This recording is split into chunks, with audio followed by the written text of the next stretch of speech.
Good morning, students. In last class, we studied about join into family and also about partnership, different types of partnership and who is Karta, meaning of partnership and act regarding the Partnership Act.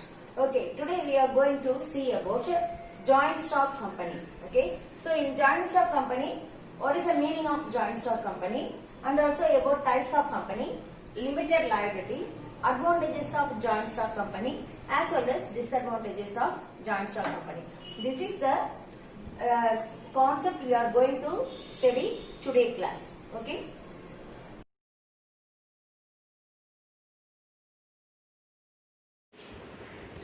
Forms of business organization, joint stock company. So in this lesson we are going to see about the meaning of joint stock company, characteristics of joint stock company, advantages of joint stock company and types of companies, as well as memorandum and articles of association and prospectus. First we are going to see about what is the meaning of joint stock company. A company is an association of many persons who contribute money or money's worth to a common stock and employed it in some trade or business and who share the profit or losses arising therefrom. That is, here they said that a group of persons, that is more than 7 persons in case of a public limited company.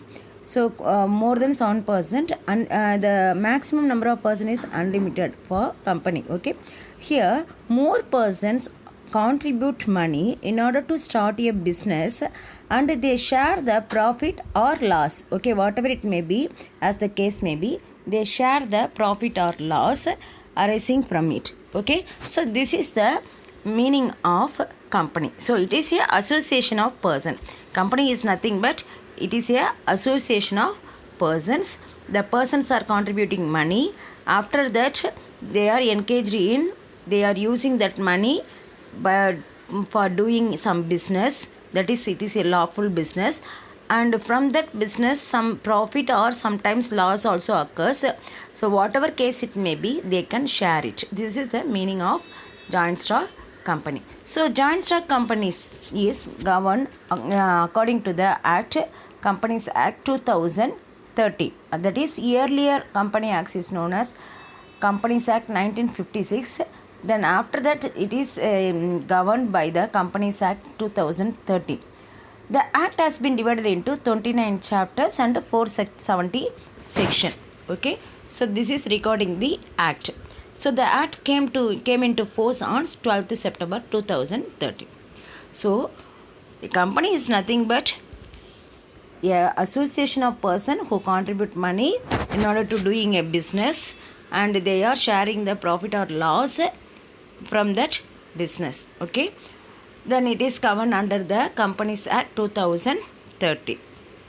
Next we are going to see about the characteristics. What are the characteristics of company? The main characteristics of companies are separate legal entity, limited liability, perpetual successions, separate property, transferability of shares, common seal, capacities to sue or being sued, separate management, one share, one vote. So these are the 9 characteristics of joint stock company. We will see one by one what is the meaning of it. Okay, here separate legal entity. A company is distinct from its member. That is, company is different from its member. Whereas in case of sole trader and partnerships, in sole trader the person who is doing the business, that is the member as well as the company is one and the same.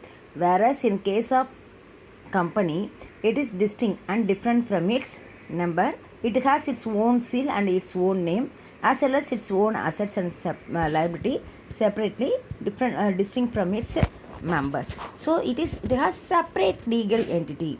That is, the company has its own name, okay, has its own seal, own assets and liability.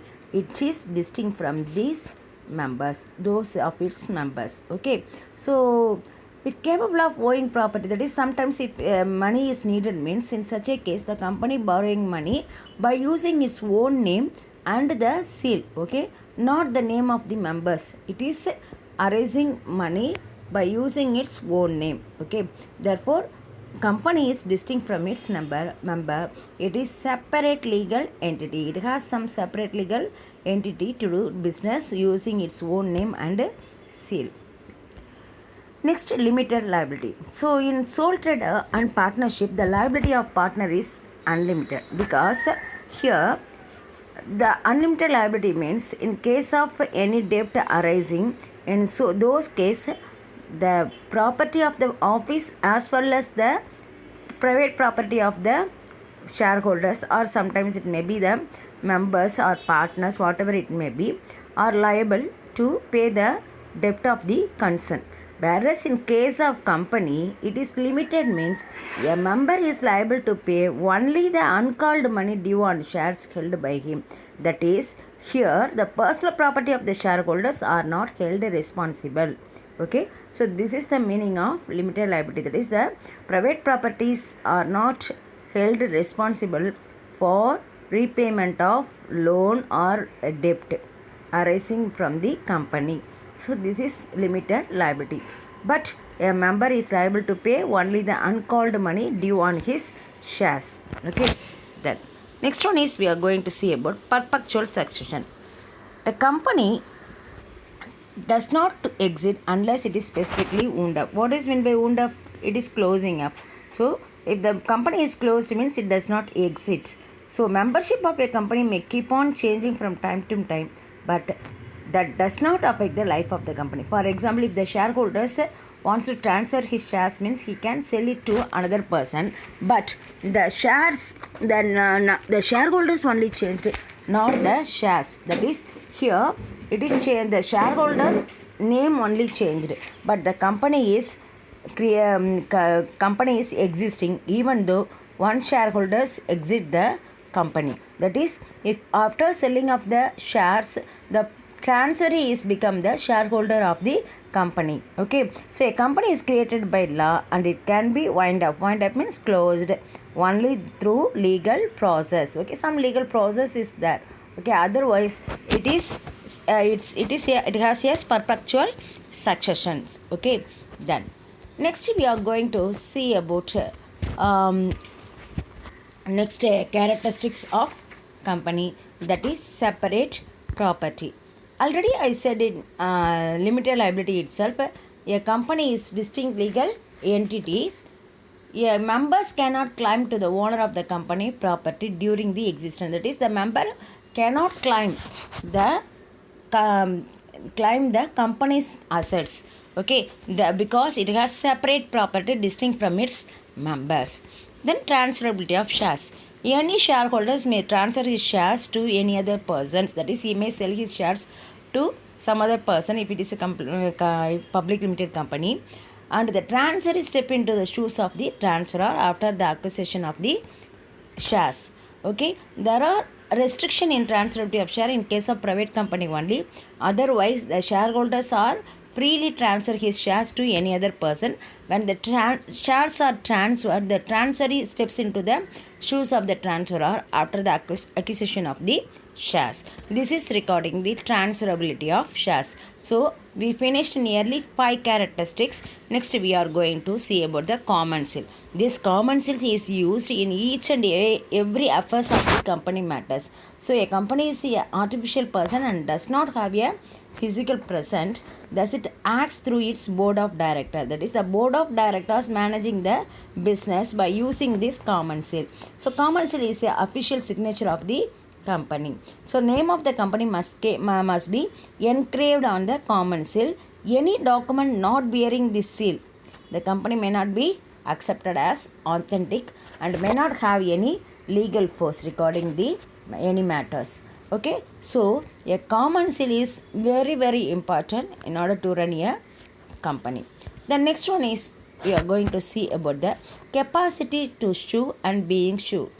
What is the meaning of sue? That is, a company can file a case against any persons. Okay, likewise, any person can file a case against the company. Both will be accepted because it is a company can sue or be sued in its own name as distinct from its member. It has separate legal entity. Okay, therefore a capacity to sue and being sued, that is, it may file a case on any person. Then next one is about separate management.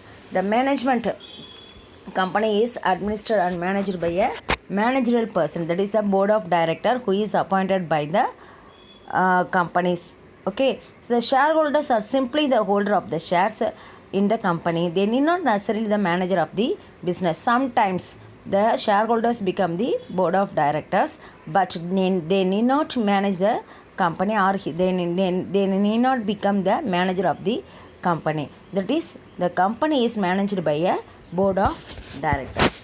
Then next part, important one share, one vote. If the person having 50 shares means he having a 50 vote in his hand. If he having 1000 shares means in such a case he has a 1000 shares, that is a 1000 vote. Okay, but in case of cooperative company, one member one vote. If a person having 1000 shares also, then also he is having only one vote. That is the concept of cooperative company. Cooperative, it is one man one vote, but where in case of company, one share one vote. So one share one vote, one man one vote, it is confusing sometimes. So be clear that in company, one share one vote, it is asked in 1 marks. Okay, so the principles of voting in a company is one share and one vote, whereas in cooperative society it is one man one vote. Okay, so each and every man having only one vote, but in case of company, if the person is having more than one share means, for example 50 shares means, he has 50 votes in the company. So these are the characteristics of company. Next we are going to see about the advantages. The first advantage is large capital, because it is formed by a group of member, association of persons.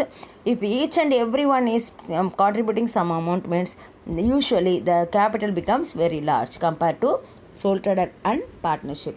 The next one is limited liability. So already we see about what is the meaning of limited liability. It is one of the advantages because the shareholders' property does not affected in the case of winding up. Okay, so then transferability of shares. The shareholders has the right to transfer his shares at any time. Therefore, liquidity of investment is possible in case of shares. Okay, then perpetual succession. Any company has perpetual or continuous existence, that is it is going on, if the member is coming or going, whatever it may be. Okay, so members may go or new members may come, whatever it may be, but the company continues to exist, because after the transfer of the shares, the transfer become the shareholders of the company. The next one is about promotion of savings and investment habit. So joint stock companies encourages the people to save. Even small amount can be used to purchase one shares. So any person can even one share, be a shareholder of the company by purchasing a one share of the company. Then risk of bearing capacity. So risk bearing capacity. For example, if the company is occurs loss of 1 lakh means, it is shared among all the shareholders. For example, if there are 10,000 shareholders means, if it is shared among the shareholders, then each shareholders bearing only 10 rupees as loss. Okay, so the risk bearing capacity is very low, because the loss also shared among the shareholders. Then economics of large scale operation. We can make some economies in large scale operation. That is, economies is nothing but we may save some amount. If you produce one thing in large scale means, the cost is reduced. So here it is possible to reduce the cost because we are producing in large scale. For example, Hero MotoCorp Limited 2015, the world largest seller of two-wheelers, manufacture motorbikes on a large scale, and they are able to enjoy the cost efficiency here.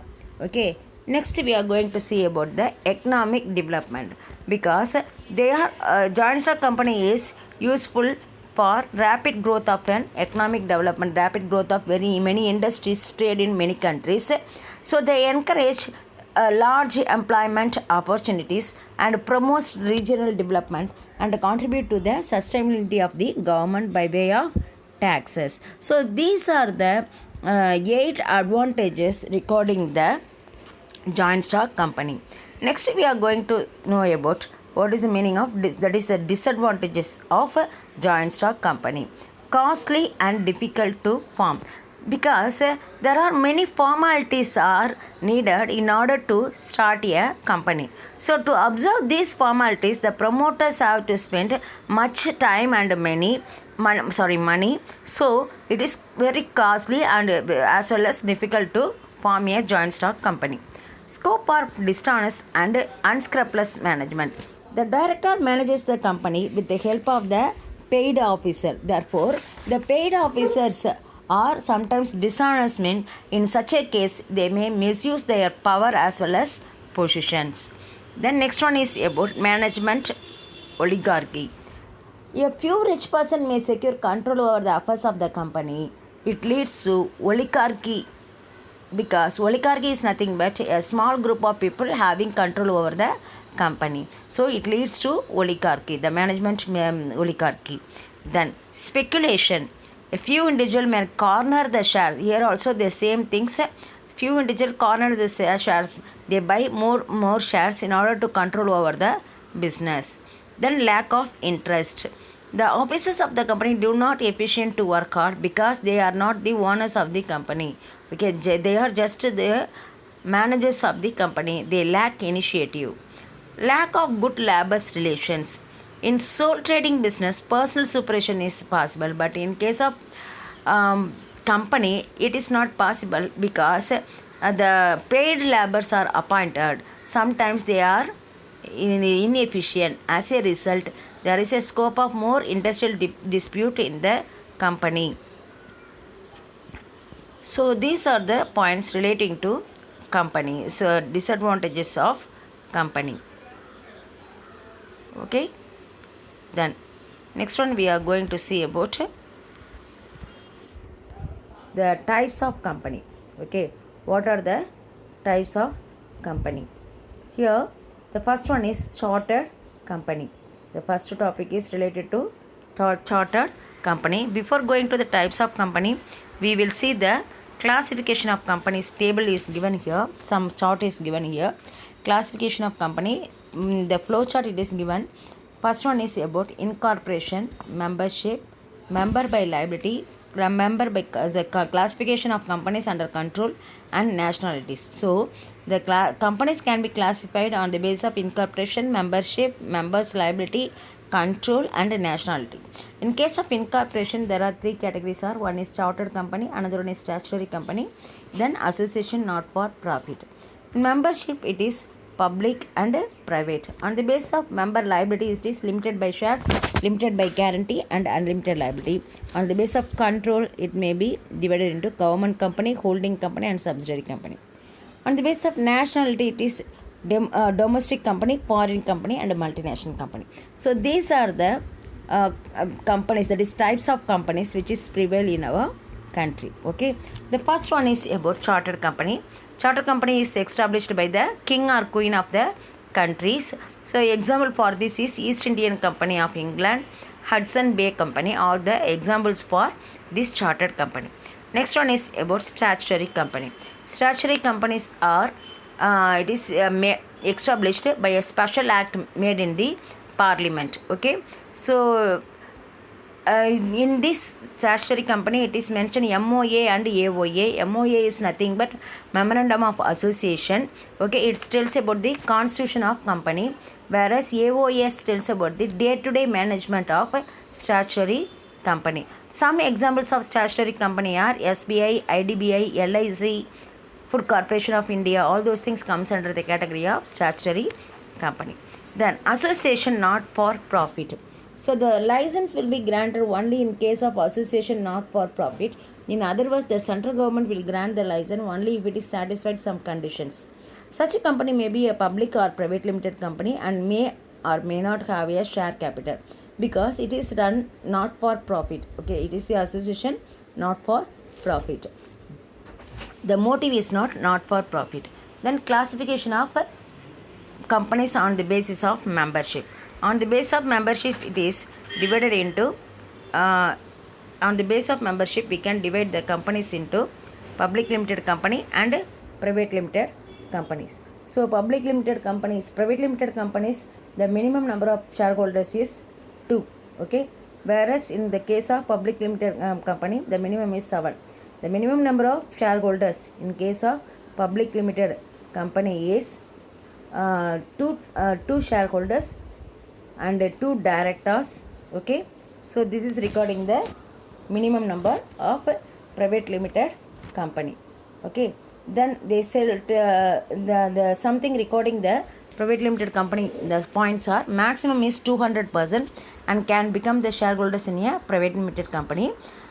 The name of the private company should be suffixed, that is after the name it is private limited company.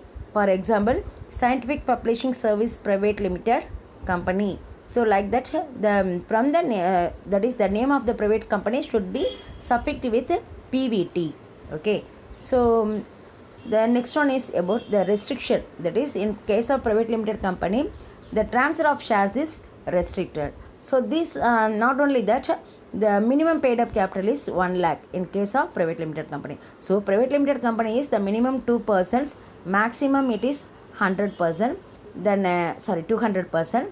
Then the director is 2, then capital is 1 lakh, and it is restricted to transfer is shares. Then private limited company must have a suffix with in the name, that is PVT. Okay, then next we are going to see about meaning of public limited company. Public company means a company which is not a private company is known as a public limited company. Here the minimum number is 7, maximum is, it is not, there is no restriction, and its paid up capital, minimum paid up capital is 5 lakhs, which is not a subsidiary company of a company which is not a private company, and does not restrict the right to transfer share. That is, they can transfer their shares, and does not prohibit any invitation to subscribe. That is, it allow the company to subscribe any debenture or shares in the public, and it does not provide or invite acceptance of deposits. So that is, it is allow the acceptance of deposit. Then classification of company on the basis of liability. It is a company limited by shares, company limited by guarantee, and unlimited company. Already we see about these things. Next we are going to see about the government companies. So government company is nothing but, according to the section 617 of the Companies Act 1956, defines government company as the company in which not less than 51% of the paid up capital is held by the central government or by the state government or by both the government. That is, at least 51% of the share capitals are held by the central government or state government or by both. Okay, this is regarding the government company. Some government companies are Steel Authority of India, Indian Oil Corporation, Oil Natural Gas are come under the category of this government company. Next, holding companies. So holding companies, as per section 287, subsidiary company in relation to any other company means that is to say, the holding company means a company in which holding company controls the composition of the board of directors. That is, the holding company controls the subsidiary company. So this is regarding the holding company and a subsidiary company. Next we are going to see about classification of company on the basis of nationality. So on the basis of nationalities, it is domestic company. A company which cannot be termed as foreign company, so is known as a domestic company. A foreign company means a company which is incorporated outside the country. That is, in a country outside India under the law of that country is termed as a foreign company. Then next we are going to see about multinational company. It is a huge industrial organization which operate in more than one country. That is multinational. Multi means many. Okay, multinational company is huge industrial organization which operates in more than one country and carry out production and marketing and research activities on international scale in those countries and seeks maximum profit world over. So many MNC companies are Microsoft Corporation, Nokia Corporation, Nestle, Coca-Cola, and International Business Machines, Pepsi, all those comes under Sony Corporation, all those comes under MNC company. Next we are going to see about Memorandum of Association, Articles of Association and Prospectus. Among these three questions, one question is asked as 5 mark questions in your public exam, because you must know about what is the meaning of memorandum of association, articles of association and prospectus. So among these 3 questions, one question is asked surely. So a memorandum of association is a legal document prepared in the formation and registration process of a limited liabilities. It contains are name class, situation class, objectives class. In name class, the name of the company is mentioned, and in situation class, the place where it is occupied, that is as well as the register office where it is registered. Then objective class tells about the main objectives as well as the remaining objectives which help the objectives, that is help to achieve the main objectives, those objectives that are required to facilitate the achievement of the main objectives. So the objective should be free of any provisions or declaration that contravene laws or public goods. Okay, so this is the form of a memorandum of associations. Then next we are going to see about liability class. So the liability of the class requires to state the extent to which the shareholders of the company is liable to the depth of the obligation. And the capital class mention about the total capital as well as it's tell about the authorized capital and different categories of shares and nominal value of the capital. All those things are mentioned under this class.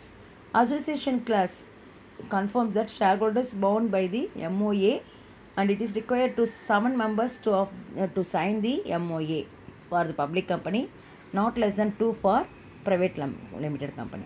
Next we are going to see about the articles of association. It is a document that contains purpose of the company as well as the duties and responsibilities of these members. The contents of articles of association is amount of share capital as well as the value of the each share, right of each share class of shareholders, rules regarding the issue of shares, manner of transfer of shares, declaration of dividend and seal of the company. All those things are comes under the contents of AOA. Next we are going to see about the prospectus. According to section 236 of the Companies Act, any document inviting the public to buy its shares or debenture, that document is called as prospectus under the definition of prospectus. It also to advertisement inviting the deposit from the public also comes under the category of prospectus. The contents of prospectus, it contains the main objectives of the company, name and address of the company, number of classes of the shares, qualification of the shareholders, number and description of the document, name and address of the vendors, particulars about the directors, amount of minimum subscription, and the company carrying on the length of time of such businesses. So all those things are comes under the prospectus. Students, after studying this process, that is all those things, after learning this, you must do your assignment which is given following this link. Okay, so you do the assignment without fail, then only you score more marks in your assignment. So you must write each and every assignment, that is morning assignment as well as afternoon assignment, in your assignment note. Thank you, students.